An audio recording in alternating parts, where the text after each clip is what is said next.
Salut la gang! Deuxième vidéo sur les conseils pour ne pas se blesser en courant ou pour courir avec plaisir ou pour se rendre à la ligne de départ du marathon Sugarloaf ou la course 15 km. Complément, parce que c'est ça, je voulais spécifier, j'avais demandé à Robin de faire une vidéo là-dessus. Et moi, j'ai donné un conseil pour ne pas se blesser. Robin en a donné plusieurs. Donc, moi, mon intention était de revenir avec plusieurs autres conseils aussi. Donc, c'est ce que je vais faire aussi. Donc, je vais faire aussi même du pouce sur la vidéo à Robin parce qu'il y a des affaires là-dedans qui sont importantes que je vais revenir. Mais moi, si j'avais à résumer, comme je le disais, juste un conseil que je résume au début, c'était d'être attentif. Même, j'ai modifié un petit peu les mots pour le dire, suite aux recommandations justement de Robin.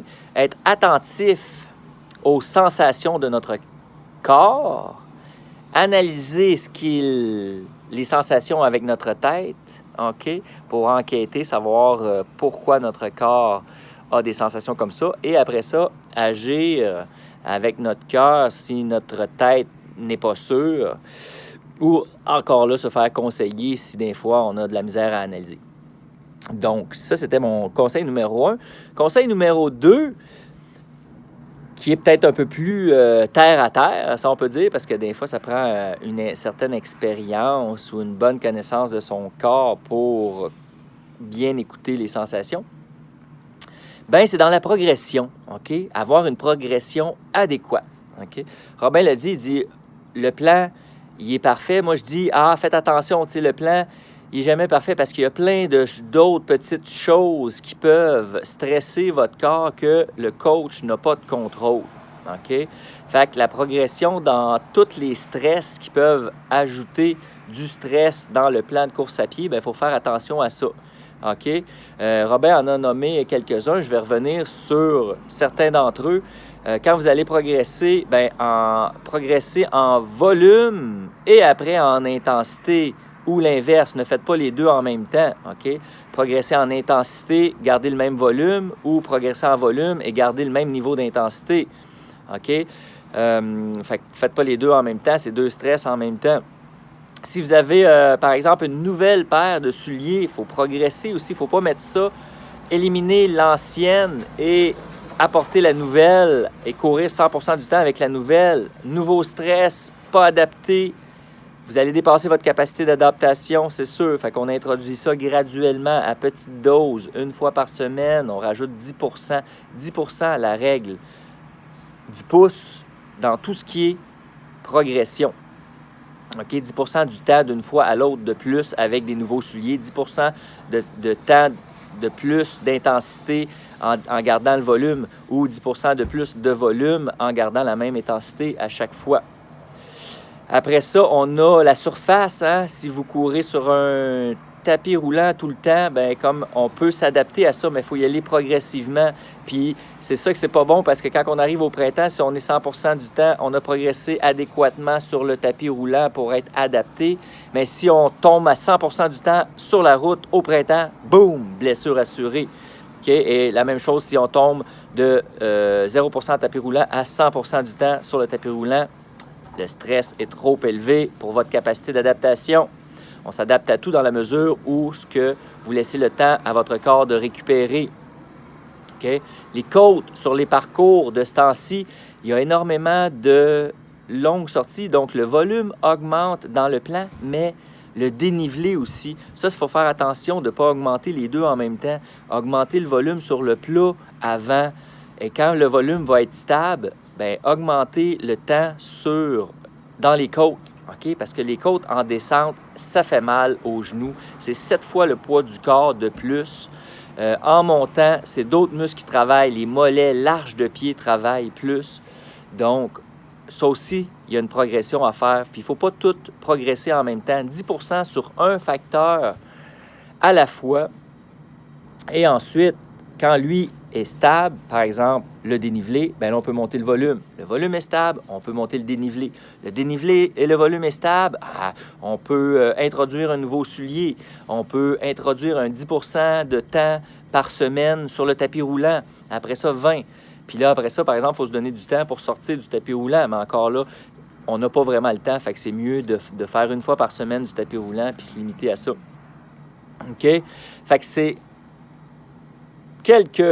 la surface, hein, je l'ai dit des fois, quand ça peut être sur le gravier ou l'asphalte, il faut ne pas changer, rester constant, sinon introduire ça modestement. Changer de côté de route, très bon conseil, ça que je m'étais fait donner par un physio aussi. On fait un aller-retour, on reste du même côté au retour, comme ça l'équilibre se fait des deux côtés de notre corps. Éviter les trottoirs. Les trottoirs, c'est une surface très dure. Robin disait de courir sur les accotements en gravier. Oui, mais encore plus éviter les trottoirs. OK, ça, c'était même un conseil de lui qui m'avait déjà donné à l'époque parce qu'il y a autant de différence entre la dureté du trottoir et l'asphalte et le gravier. OK? Fait que ça paraît pas. On dirait que l'asphalte et le trottoir, c'est aussi dur. Non, non, non, non. Il y a le même écart entre le gravier et l'asphalte que l'asphalte et le trottoir en béton. Voilà, c'est les quelques-uns conseils sur les stress pour le conseil numéro 2. Parce que le troisième conseil pour ne pas se blesser, ben moi, là, j'insiste sur la récupération qui peut s'améliorer. Parce que là, on a joué sur le stress. Fait qu'il ne faut pas dépasser notre capacité d'adaptation. Donc, pour ça, il ne faut pas trop mettre de stress. Mais après ça, dans le temps qu'on s'adapte, ben on peut optimiser notre récupération. Puis ça, ben moi, je vais vous nommer le sommeil. OK? Avant, j'hésitais lequel placer en premier entre l'alimentation et le sommeil. Ben moi, je vous dis, le sommeil a plus d'effet sur la récupération. C'est pendant qu'on dort que nos muscles se reconstruisent le plus. La qualité de notre sommeil aide beaucoup là-dedans. OK? Puis ça, c'est conférence d'une professionnelle qui est à l'appui, qui a donné ça à ma conjointe qui est médecin. À une certaine époque parce que c'est ça, je pourrais peut-être vous donner des références aux besoins, mais le sommeil a un très gros impact sur la récupération. Donc, combien de sommeil? Ah, ça peut être variable d'une personne à l'autre. Moi, je vous dirais viser le 9 heures pour au pire atteindre le 8 heures. Puis surtout, plus qu'on court, plus on est épuisé, fait que normalement, plus on a besoin de sommeil. Ensuite, l'alimentation, le numéro 4. Faites attention à votre alimentation. OK, si vous sentez que vous ne mangez pas bien, bien, essayez de... Plus vous entraînez, plus votre corps a besoin de récupérer. Puis oui, des fois, on a la fâcheuse manie de se gâter après une course. On a brûlé beaucoup de calories. On va aller manger un muffin, du Tim Hortons ou un beigne ou si je le mérite, ou je vais prendre une bière, hein, une bonne bière calorique. Ça, là, ça l'aide pas à la récupération. Au contraire, tu sais, après la course, on a besoin de la saine nourriture. Je pense que c'est le moment le plus important où est-ce qu'on a besoin de refaire nos réserves de glycogène et de protéines pour réparer nos muscles. Fait qu'à la limite, si vous voulez vous gâter, gâtez-vous à un autre moment parce que là, à la fin de votre course, votre corps est scrap, puis il a besoin du contraire de la crap, soit de la nourriture saine. OK? Fait que quatrième conseil, manger sainement après un entraînement. 1 heure après, OK? Dernier conseil, c'était le 5e, c'est le renforcement. Renforcement. J'en mets de plus en plus. Ici, on est mardi, là, il est 18h, je vais donner mon cours du mardi.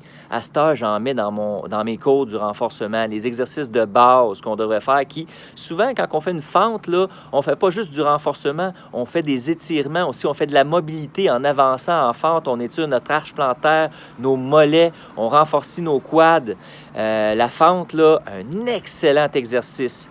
Numéro 1 pour prévenir les blessures en course à pied, selon moi. Les squats aussi, mais comme on a on fait pas le pas de marche, je trouve qu'il y a moins de mobilité avec le squat. Mais quand même, c'est mieux que rien. Les abdos, OK, pour soutenir notre bassin, il y a beaucoup de douleurs qui proviennent du bassin. Si notre bassin n'est pas ferme et qu'il s'affaisse à chaque enjambée, on peut engendrer plein de contraintes biomécaniques qui peuvent aller jusqu'aux genoux, jusqu'aux pieds, OK? Toute part du bassin. Là, je ne suis pas un physio, mais par expérience, les physios pourraient vous le dire. Donc, les planches de